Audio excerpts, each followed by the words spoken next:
Ce plancher ne ressemble à aucun autre. Étudié pour la recherche en psychiatrie, ces lames de bois sont également considérées comme un objet artistique. Une œuvre mystérieuse qui intrigue et inspire aujourd'hui le monde de l'art. On n'a jamais vu d'œuvre gravée de cette ampleur sur le plancher d'une chambre à coucher. Réalisé en 1972, ce plancher témoigne d'une vie douloureuse, celle de Jeannot, agriculteur dans le Béarn. Repliée sur elle-même, la famille de Jeannot est perçue comme étrange dans le village, mais au-delà de l'isolement, Jean Crampil Broucaré, de son vrai nom, traverse plusieurs épreuves difficiles. Son service militaire en Algérie en 1960, où il passe plus d'1 an, le suicide de son père qu'il découvre à son retour en France, puis le décès de sa mère 10 ans plus tard. La mère est morte.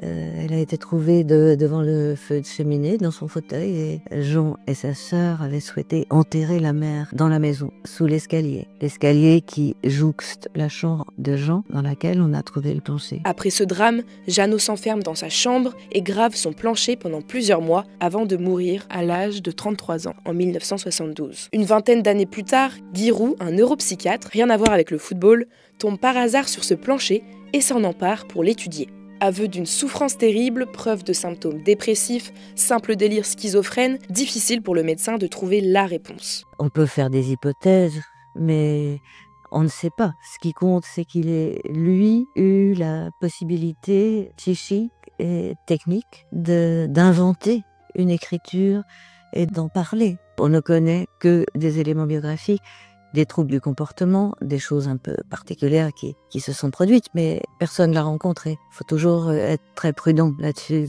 Nous, Jean, Paul, sommes innocents. Nous n'avons ni tué, ni détruit, ni porté du tort à autrui. C'est la religion qui a inventé un procès avec des machines électroniques à commander le cerveau. Sommeil, pensée, maladie, bête, travail, toute fonction du cerveau nous fait accuser de crimes que nous n'avons pas commis. Mais qu'est-ce qui fait de ce plancher une œuvre artistique à part entière, faisant l'objet de tant de convoitises dans le monde de l'art?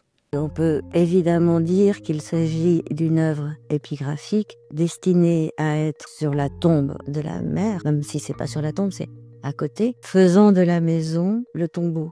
Cette technicité et cette recherche d'une écriture, d'une invention d'écriture, avec les mêmes techniques que les épigraphies romaines, par exemple, sur les stèles romaines. Ça fait preuve à la fois d'une connaissance, d'une volonté de créer quelque chose. À l'aide de ciseaux à bois et d'une perceuse, l'une des premières des années 70, Jeannot réalise ses gravures en seulement 3 mois sur un plancher de 13 mètres carrés.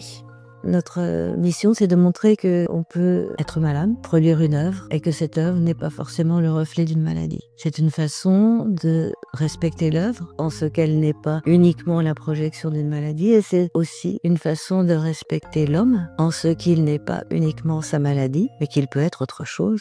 L'œuvre devra attendre 2022 pour être restaurée. Après quelques expositions à Lausanne, Bordeaux et Paris, le plancher restera 15 ans à la vue de tous, installé dans l'espace public près de l'hôpital Sainte-Anne à Paris. Mais avec un risque de détérioration du bois, le plancher est désormais exposé au chaud au musée d'art et d'histoire de l'hôpital Sainte-Anne.